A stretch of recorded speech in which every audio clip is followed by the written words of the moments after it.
Hello, everybody. It's Michael Pierce, in case you didn't recognize me without my glasses. Not that I got contacts, but you see I put them on and I was outside walking around and I have translucent lenses, and so they're kind of dark and I didn't like the way it looked, so I'm going to set them aside here. But I can't see very well without my glasses, so I have to lean in to be able to see the ticking numbers. But that doesn't really matter because I'm just going to be kind of free-forming today, which is probably going to likely be the pattern for much of the future at this point. I've been going to be very busy with work coming up, and I've been very busy with the book, which is the first thing I want to talk about. Excuse me. It's not done, I'm sorry, but it is nearing completion. I am on the last chapter. The last chapter is where I go through descriptions of the types. So right now I am just finished the INFJ description and I'm moving into the ENFJ description. So the way that I've set it up is I've done all of the alpha and gamma types to use the Socionics Quadra notions. And I'm moving into the beta, and then we'll finish off with the delta. And so I'm a little more than halfway through that 7th chapter, which is really cool. When I finish that 7th chapter, at least the draft, I'll probably spend a fair bit of time going back through and trying to edit things. And just so you know, in the end, it will... because I'm trying to say new things and also refine things that I've said in the past, and I've kind of had to resolve myself to the fact that it's never going to be perfect, and it'll be something to read along with the other type descriptions, because I know that the type descriptions are usually the most exciting part, and so I don't want to disappoint. So I am doing my best in how I'm creating this thing. So that's where I am with the book. So it's very exciting. 7th chapter is supposed to be the final chapter, and then I will probably have an appendix or two with just a couple separate essays on a few auxiliary topics, I think would be the right term. Secondary topics that didn't really fit into the flow, and also because having an appendix makes me feel all professional or whatever. So anyway, it's been a very good experience working on this book, and I've really been able to it actually, I mean, really, as I'm talking about it has stimulated my brain so much working on this book for the past, I think it'd be like 3 or 4 years now that I've been working on it, but on and off anyway. But it really has led to all kinds of new discoveries, and you've seen some of those in the videos that I've been putting out, so I'm excited to put it out. But it might be a little bit. But I'm going to let it take as much time as I need it to. So that's the book. Other things I wanted to share, speaking of the book, a few points of insight that I've been getting as I have been doing the book and also thinking about typology, and mainly because as I've been going through the beta types, the first one I did was the ESTP, and then I moved into the INFJ because I'm doing sensation, intuition, feeling, thinking in that kind of order, and I have a reason for doing that, which you'll see in the book, or maybe I'll make another video, but it's not super important. But the thing I wanted to start with was, I guess I'll just launch into it. It's just sort of some random insights about the types. I was fascinated because that's the thing, is when doing these type descriptions, I'll often, I think with every single one of them to a certain degree, I'll start out and literally have no idea what to write.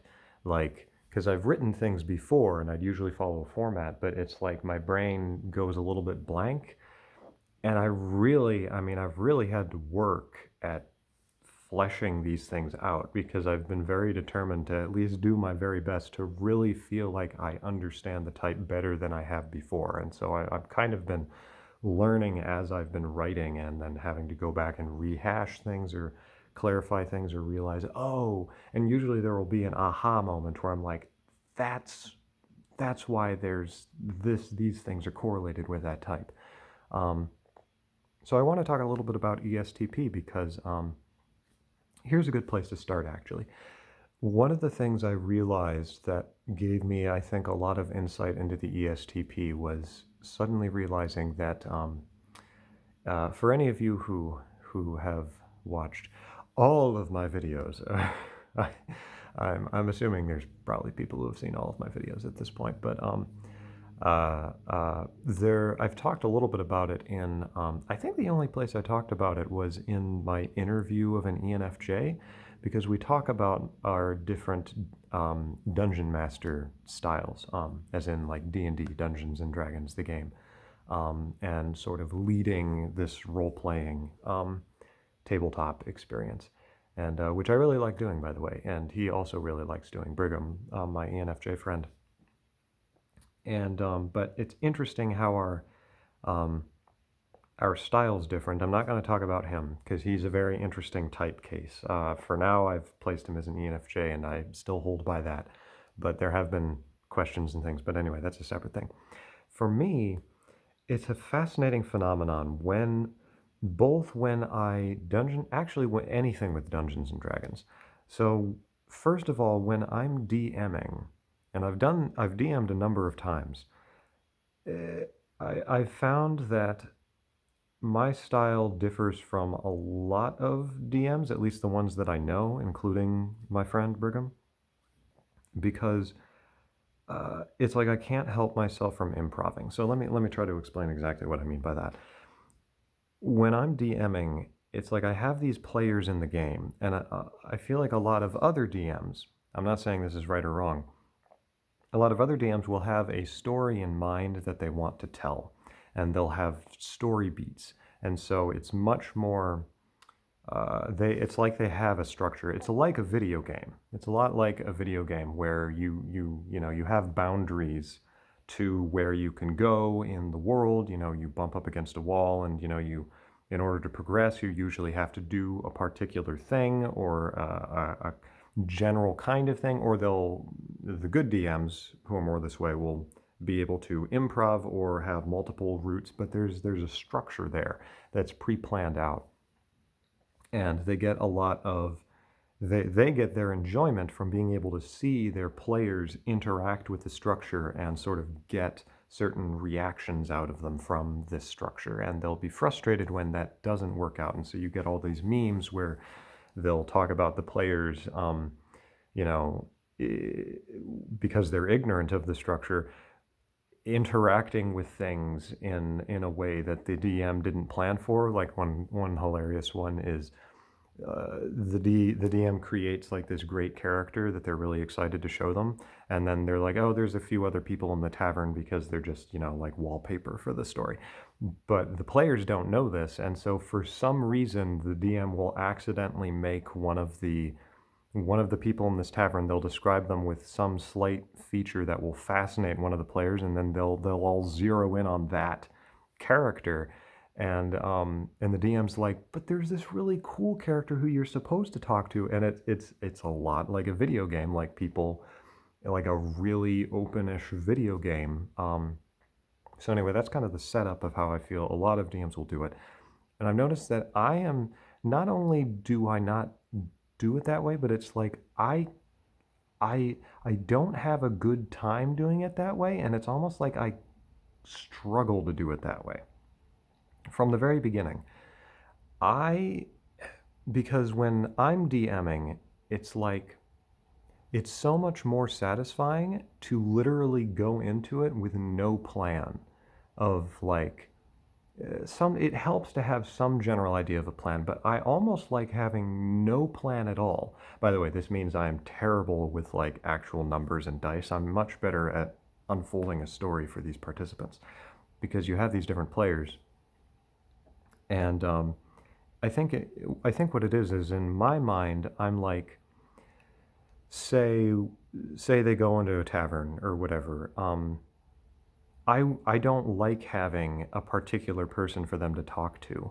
I just want to see what they decide to do, and then I'll play off of that, and I'll run with that. And so I'm not really describing it very well. Like in one of the first games that I ever did, I like planned everything out meticulously because I thought that's what I was supposed to do. Excuse me.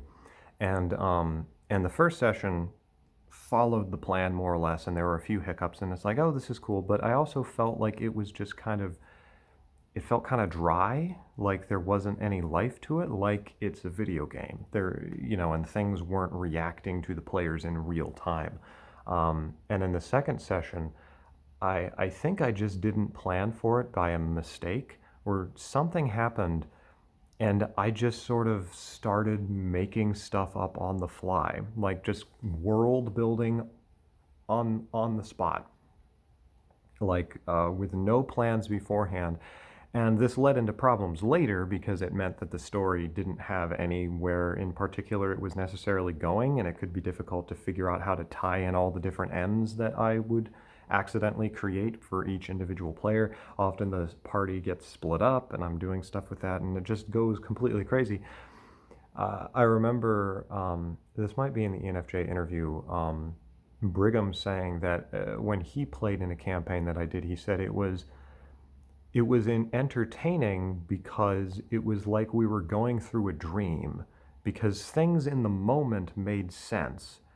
But then when you looked at the whole picture, it had no real coherence to it in the end, and it wasn't quite clear what was happening. But in the moment, and that's where I want to intersect with the ESTP. So let me tell one more thing and then, but I think you might see where I'm going with this, because what's important is it's so much easier for me to simply react to what's happening in the game world, to react to what is happening in the moment, and it's so much easier for me to see what to do. And I don't like it when I have to interpose between myself and what is directly happening in the game world, some kind of like other principle, namely like plans that I've made in the game, like this has to happen, or this is the map, because if the players, I'm notorious for, if the players come up with something and I think it's cool or a great story beat, I'll completely change everything that I planned in order to follow that. This happened again when I actually did a little sort of one-shot thing, or more like a two-shot thing for my father and sister, INTP ESFJ, by the way, because my younger sister, bless her heart, was genuinely interested in trying to play D&D, and so she wanted me to DM for her, and I was like, oh. But anyway, the first session I actually planned it out because I wanted to actually try to do that, where I okay, here's the enemies they're going to face, here's what is going to happen.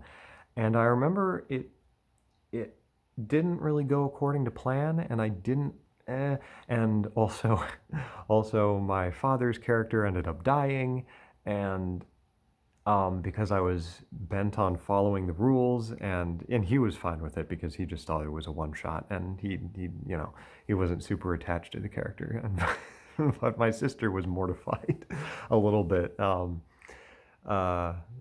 no, daddy, it's like, I'm not your dad in the game. I'm Ankh the monk. Anyway, I didn't feel as satisfied with that one. But then we did a second. I retconned what happened to my dad, and basically said, okay, well, that didn't go according to my plan, so here's what my story plan was, and that's where we're going to continue off from. And in the second one, I didn't make as, I had plans, but it's like, because I think the main branching point was that what was supposed to happen was this character was supposed to start a fight outside of the inn, and I just forgot. I just assumed they were both going to run out and see what it was, not thinking that my sister ran out to see what it was. I think because she picked up on the fact that that's sort of what I wanted her to do, even though I was trying not to tell her that, but she picked up on that and was like, oh, I'm going to play the game and follow the story, and she's totally happy doing that. My father, on the other hand, is like, I'm going to do what my character would do in this situation, because he's kind of like me in that way, to a certain extent. And He's like, in some sense, it's the opposite, where he's like, my character wouldn't do that because this is the principle and I'm going to follow it. And so he doesn't go outside. And then once he hears what's going on, he's like, oh, we need to get out of town. Or rather, I need to get out of town because I don't really know this lady, even though we just had this adventure. So he's like, I'm just going to go split the party now. And at first it's like, okay, how do I wrangle him back into my planned story? And then I'm like, I'm not going to. I'm going to let him do whatever he wants. And I'll just plan accordingly, because in my head I can see clearly laid out everything, that's happening. I have the lay of the town, basically. Like, it's kind of fuzzy, like it's fuzzy in a lot of places, but I have the general idea. And the places where it is fuzzy are just areas of possibility, where once they go into there, I just sort of start randomly generating, whatever comes into my head. So it's highly, highly intuitive. So it's like, so my point with this very long intro thing is that what's happening when I'm DMing, I think, is it's a very good, because I can literally just create stuff in my imagination, and it like kind of takes on this SE quality in the game world. It's like you get a very nice, much closer loop between my NI and SE when that's happening. So literally, like, they decide to go into a house. I have no idea what's in the house, but they're like, we need to get off the street. So is there a house anywhere? And I'm like, well, yeah, that would make sense that there's houses around here because this is a town. Yeah, there's a house right there. Yeah, it's got windows. Why not? I'm not going to say, it would be really stupid in my mind for me to say, just because I didn't plan for it to have windows, that it doesn't have windows. Houses have windows, and this house probably has a window. That's too bad for me if I didn't plan on it, plan on them going into the house. I feel like it's cheap. And one of the problems this will have is that I'll adapt so much to what the players want to do that it's not really D&D anymore. It's like a dream sometimes, because it's like the world is adapting to what we are thinking, because I'm like tuning in to what they're thinking and playing with it, because that's just so enjoyable for me. I love it. I like seeing the improvisation of this world sort of unfold and play out. It's beautiful. But anyway, like, they okay, cool, I'll smash the window and jump into the house or something like that, and then it's like, okay, they can either just be in a normal house, or I can make it an interesting house. And then, ooh, what if this house has something that's will become pertinent to their adventure? What if there's like, what if like the moment they break in here, there's actually like, maybe there's orphans in the house. Like, I'm literally just, because I have no time, I just jump with the first thing that pops into my head. And as long as the first thing that pops into my head that I'm easily able to articulate in the moment, and I have to go with that. Because that's what I said, and I don't want to backtrack and look stupid. So I'm like, oh, maybe there's orphans in the house. Maybe I'll make them feel really bad for the orphans. Oh, okay, they're not really feeling bad for the orphans. They're not paying attention. They're too busy. And it's like, okay, I'll lean off of making the orphans pitiable, because I don't want them to feel bad per se, because they're not in that zone. So it's like, I don't want to impinge on the story that they seem to want to tell in the world, I think, is a good way of putting it. So the way this relates to ESTP is because of that in-the-moment thinking, and I'm going to elaborate a lot more on this. Just follow me. So something, and I might come back and touch on some of this. I kind of have to lay out the material more. But I will note that it is very interesting, because I've heard some people make the very interesting comment. I think Casual Cognition talked about this in the SE video. I think that might have been where I first got it. But this notion of the SE type drawing from,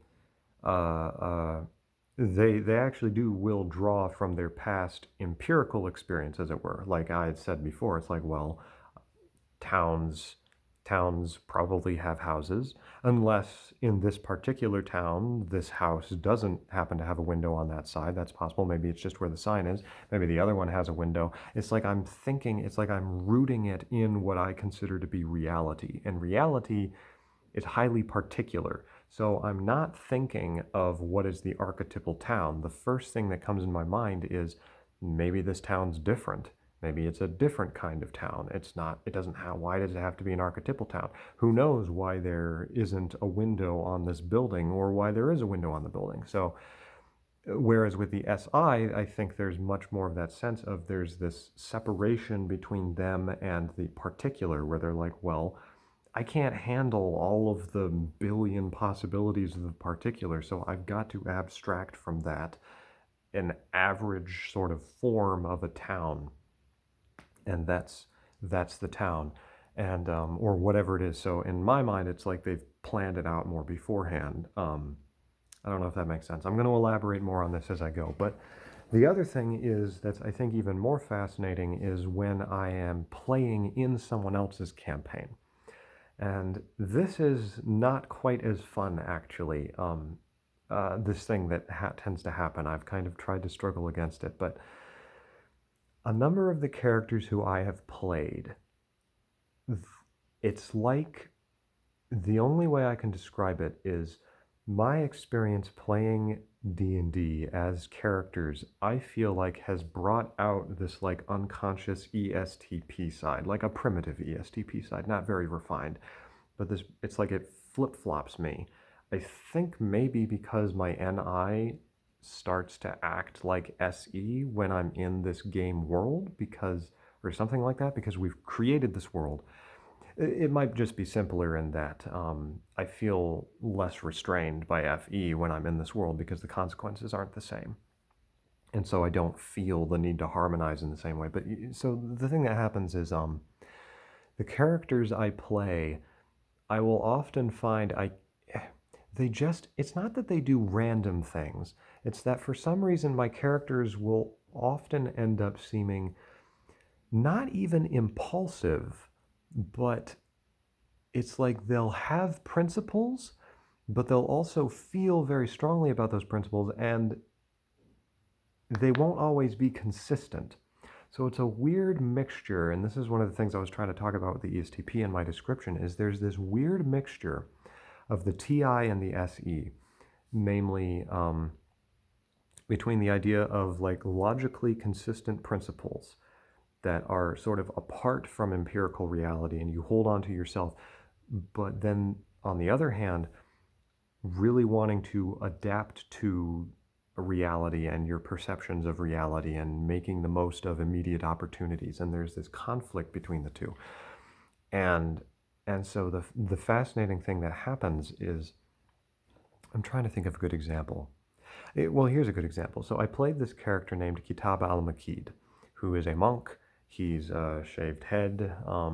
He's this strong guy, and he's also kind of crazy. He's a fascinating character to talk about another time. But the thing that happened is we went to this village, and I think part of it was that I wasn't getting along super well. I got along well in person with the other people in the group, but they were younger than me and they were very talkative, and I was having trouble concentrating, and so I was like, I wasn't in the best mood, and I didn't know how to play my character very well. And then we got to this town, and there was this post. The Brigham was the DM at this time, and he's like, there's this post in the middle of town where you discover that is where they take people who've broken the law, and they punish them by lashing them at the post. And for some reason, this just like something in my head, and like me as like a human being, like would just be like, well, that's terrible, and I don't like this town. But because I have the freedom of my character being able to do what they want, it's like I'm so much more free to follow my TI convictions to the end degree. I shouldn't even say TI convictions. I don't even know fully what they are, but the point being that my character, Kitab al-Makid, basically derailed a lot of the campaign in order to, I can't remember specifically what happened, but it didn't happen right away. But like things would happen like that where I would see something, or I would always just be trying to act how I thought in the moment was the most rational thing to do. is I think the best way to put it. So it's like I was principled, but the principles would change depending on the context, which sounds like a contradiction, and it is.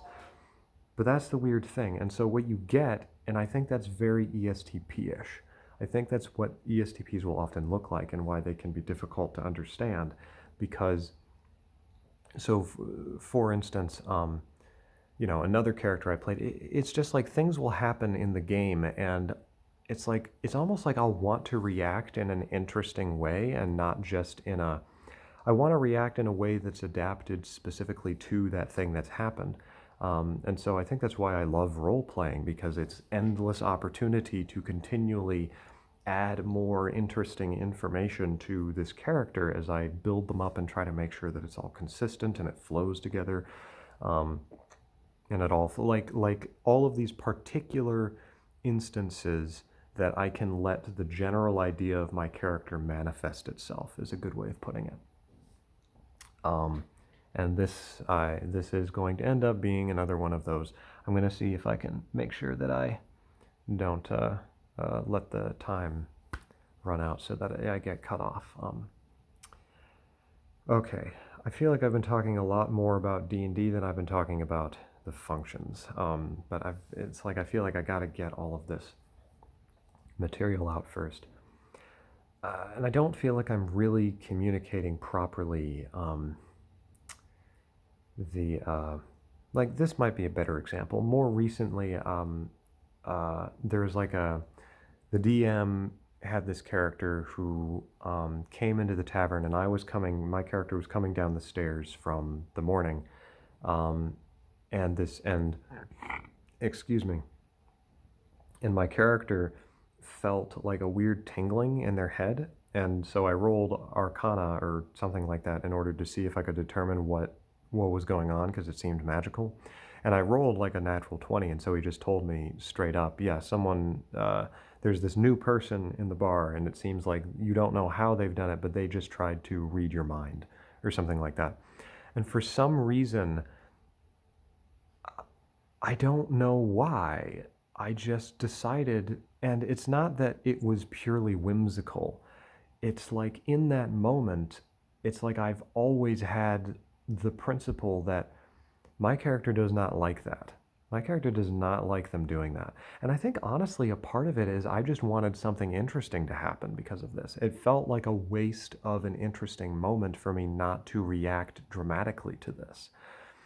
And so and by the way, this was all in contrast to the other two players who both came down the steps, both felt the same thing, but didn't do anything about it, and were like, okay, and then they went to go get their breakfast. And so my character comes down and is like, well, I'm not going to let this sit. And as soon as I realize that's the guy who just tried to read my mind, my character just literally, blurted out like, why did you try to read my mind? Like interrupting the man's conversation, because it's like my character's like, I don't care. I don't freaking care. You tried to read my mind, like, end your stupid conversation and talk to me. Like, why'd you try to read my mind? And then of course it comes out that this person is like this high up inquisitor or something who's like making inquiries. And the thing is that I feel like the DM, I don't think this is what he was actually doing, but to me it felt like, okay, all you're doing is trying to increase the quantity that I should supposedly be afraid of this character. But all I'm feeling is, okay, I just have to summon up enough energy to match them on this. I refuse to be intimidated or to do what this character says. So literally they turn around, they're like, yes, I did try to read your mind. And I'm like, well, I have a problem with that. Don't do that. Who are you? Where do you come from? You're going to tell me some information. And they were like, why don't you come down and we'll have a talk? And I'm like, no, I'm not going to come down the stairs. I'm not going to do anything that you say. And it became this very sudden and very tense, like, at least with my character, battle of wills, that I was suddenly, just all of a sudden out of nowhere, trying to play with this character. I just doubled down and was like, I'm not going to do anything you say. It really was a dominance game. And it's like it just came out of me. Yeah, I'm never, very rarely have had opportunity where I felt that was at all appropriate to get my hackles up in that kind of a way. I mean, I'm always trying to be much more reasonable about it in a sense. But in the game world, you don't have the necessary details for me to feel sympathetic to these characters in the same way I do in real life. Also, they're not real characters. So I feel more able to play out my sort of fantasy of wanting to be this more STP-ish like figure, which is not what is normally portrayed, including by myself, I think I've discovered. Because I think when people think the STP, they think of like a sports figure or something, like which I think is true in some cases, but it doesn't really get to the heart of the issue, which has it switched yet? No, I don't think so. It doesn't get to the heart of the issue, which is this strange combination of impulsivity with principledness that I'm not describing quite well, but let me continue with the scene. Like, because what was happening was it was literally like in that moment, my character, which in a sense is me, a manifestation of me, is not going to let this person ever, for all of eternity, be able to say that they defeated me or that I did anything because they said so. I'm going to pause here for a little bit because I feel like it's going to switch any minute now. Well, I'll keep talking, and when it switches, I'll just repeat what I said, whatever might have been cut off. But it's very strong feeling for me. This idea of that just comes out in these games. I don't normally feel it that much, where it's like very freedom focused, very independent to the point of raw iconoclasm for its own sake. Like, it doesn't matter that it makes sense for me to go down the steps. I am not going down the steps because you said so, and I need to communicate to you that you have no power over me. You have no authority. Nothing that you say will have the effect that you want on me. And this will sound kind of odd, but a lot of it comes down to this kind of, a lot of it is almost like this TETI battle, where it's like, you seem to think that you can do external things and they can have an external effect on me. But I'm working off of my own TI principles that are not hooked in to your reality. And so I am going to constantly mess with you by not doing ever what you think I should be doing. It's a very ESTP thing, and I think you see it in INFJs too, but in this unconscious fashion, like Fyodor Dostoevsky, Notes from Underground. There's that wonderful part where he's like, men are not piano keys. And one of the things that Dostoevsky was frustrated with, and I think is often characteristic of STPs and NFJs, I think especially STPs,